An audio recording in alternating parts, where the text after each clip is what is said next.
கிறிஸ்துவை மையப்படுத்திய வேத விளக்க பிரசங்கம். ஆசிரியர் லெவி பேக்ரிங். தமிழாக்கம் தமிழ் கிறிஸ்தவ களஞ்சியம். பிரசங்கம் என்றால் உண்மையில் என்ன? நமது பிரசங்கத்தின் உள்ளடக்கத்தையும் வடிவத்தையும் குறித்து சிந்திப்பதற்கு முன்பாக பிரசங்கம் என்றால் என்ன என்பதை நாம் வரையறுக்க வேண்டியது அவசியமாகும். நமது ஞாயிறு ஆராதனையில் அதற்கு ஏன் இவ்வளவு முக்கியத்துவம் அளிக்கப்படுகிறது?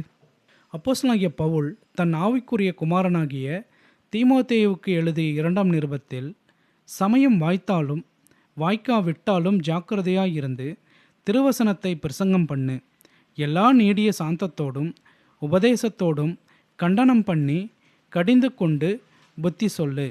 2 தீமோத்தேயு அதிகாரம் 4 என்று கட்டளையிட்டிருக்கிறார்.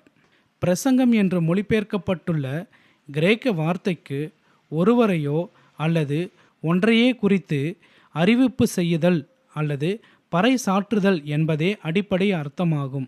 நாம் இது போன்று பல அறிவிப்புகளை அனுதினமும் கேட்கிறோம்.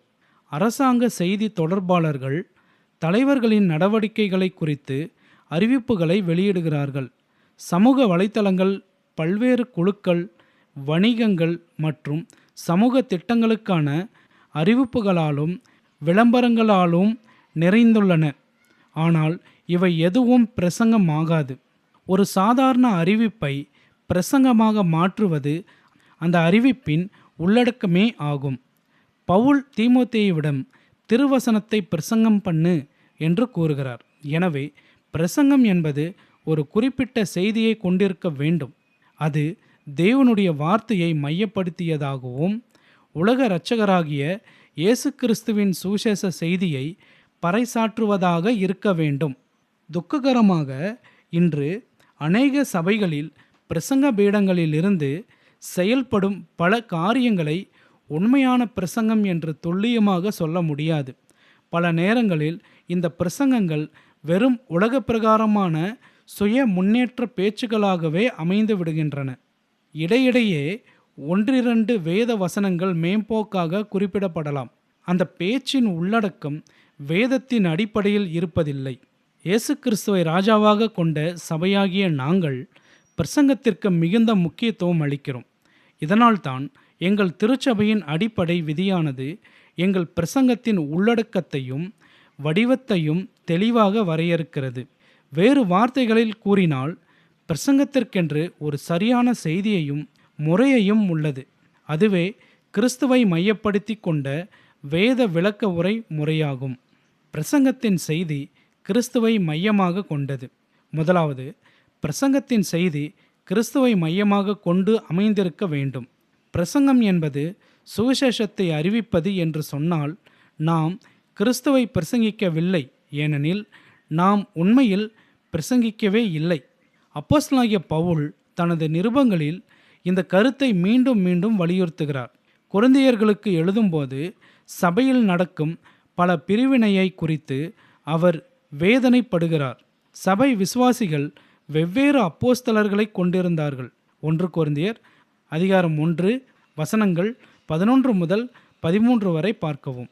ஆனால் ஊழியத்தின் முழு நோக்கமும் தங்களுக்கு பின்னால் கூட்டத்தை சேர்ப்பதல்ல, மாறாக மக்களை கிறிஸ்துவிடம் வழிநடத்துவதே என்பதை பவுல் அவர்களுக்கு இவ்வாறு நினைப்பூட்டுகிறார்.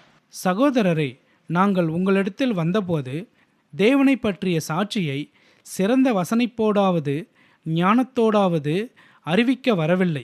இயேசு கிறிஸ்துவை சிலுவையில் அறையப்பட்ட அவரேயன்றி வேறு ஒன்றையும் உங்களுக்குள்ளே அறியாதிருக்க தீர்மானித்திருந்தேன்.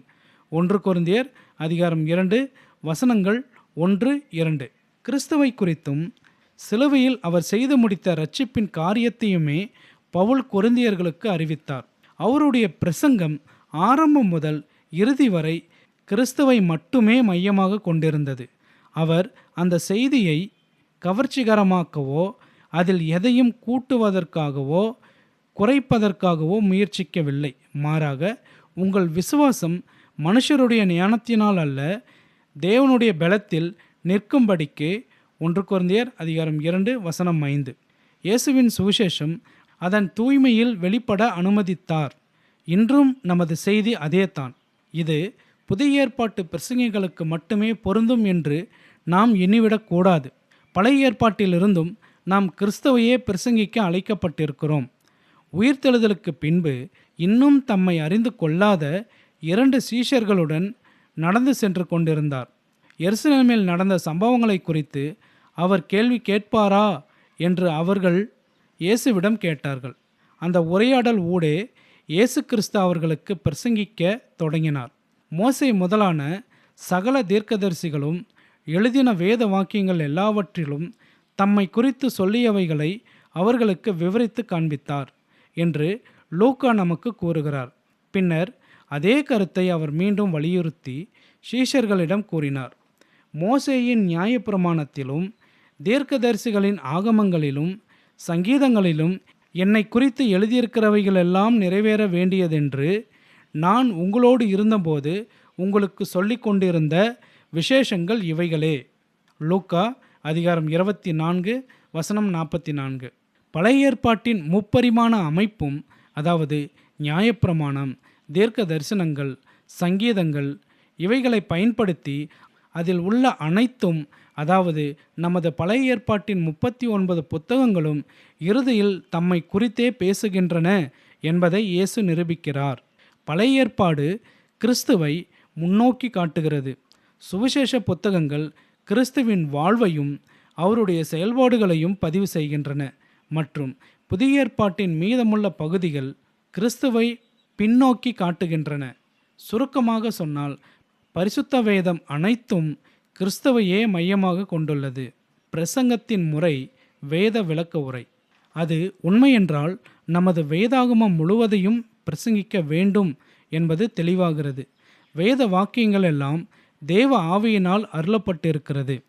தேவனுடைய மனுஷன் தேறினவனாகவும் எந்த நற்கிரியம் செய்ய தகுதியுள்ளவனாகவும் இருக்கும்படியாக அவைகள் உபதேசத்திற்கும் கடிந்து கொள்ளுதலுக்கும் சீர்திருத்தலுக்கும் நீதியை படிப்பித்தலுக்கும் பிரயோஜனம் உள்ளவைகளாயிருக்கிறது.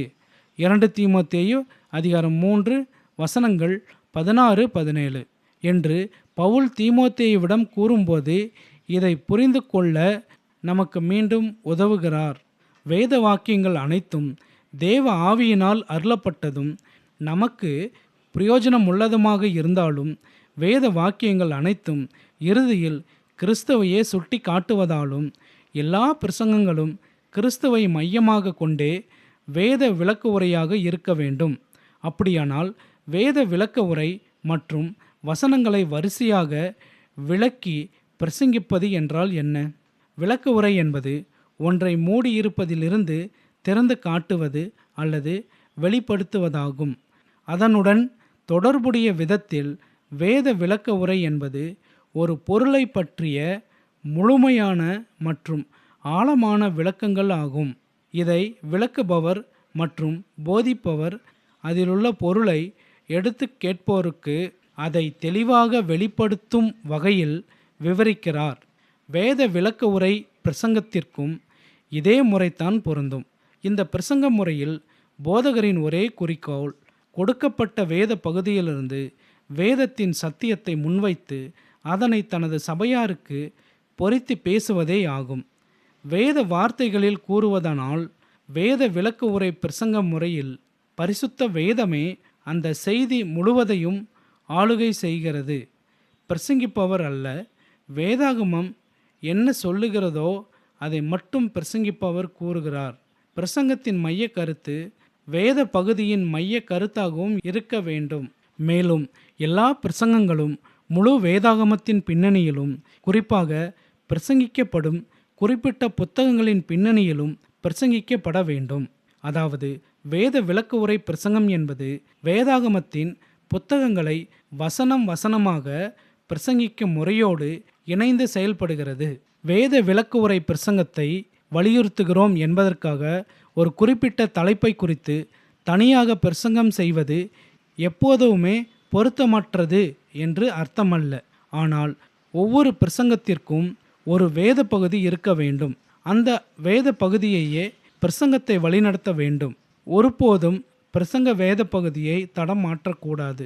வேத விளக்க உரை பிரசங்கத்தில் பல நன்மைகள் உள்ளன. இது நமது கவனத்தை முக்கிய இலக்காகிய கிறிஸ்துவின் மீது நிலைநிறுத்துகிறது. இந்த முறை வலுவாததும் பிழையற்றதுமான ஒரே அதிகாரமான தேவ ஆவியால் அருளப்பட்ட வசனத்தில் பிரசங்கியாரை உறுதியாக நிலைத்திருக்க செய்கிறது.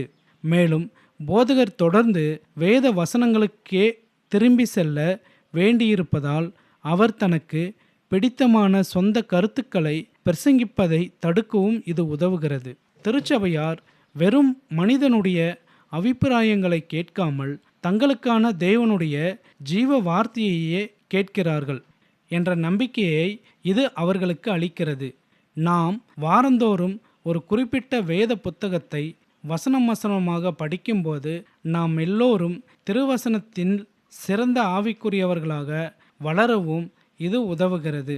கிறிஸ்துவை மையமாக கொண்ட வேத விளக்க உரை பிரசங்கத்தை குறித்து இன்னும் நிறைய சொல்ல முடியும். ஆனால் கிறிஸ்துவை அரசராக கொண்ட திருச்சபையில் நீங்கள் எத்தகைய பிரசங்கத்தை எதிர்பார்க்கலாம் என்பதை பற்றி ஒரு தெளிவை இது உங்களுக்கு அளித்திருக்கும் என்று நம்புகிறேன். புகழ்பெற்ற பியூரிட்டன் போதகரான வில்லியம் பெர்கின்ஸ் கூறியது போல, கிறிஸ்துவுக்கு துதியாக கிறிஸ்துவின் மூலமாக ஒப்பற்ற கிறிஸ்து ஒருவரையே பிரசங்கிக்க நாம் அழைக்கப்பட்டிருக்கிறோம். தேவன் நம்மை அப்படியே செய்ய உண்மையுள்ளவர்களாய் காத்து கொள்வாராக.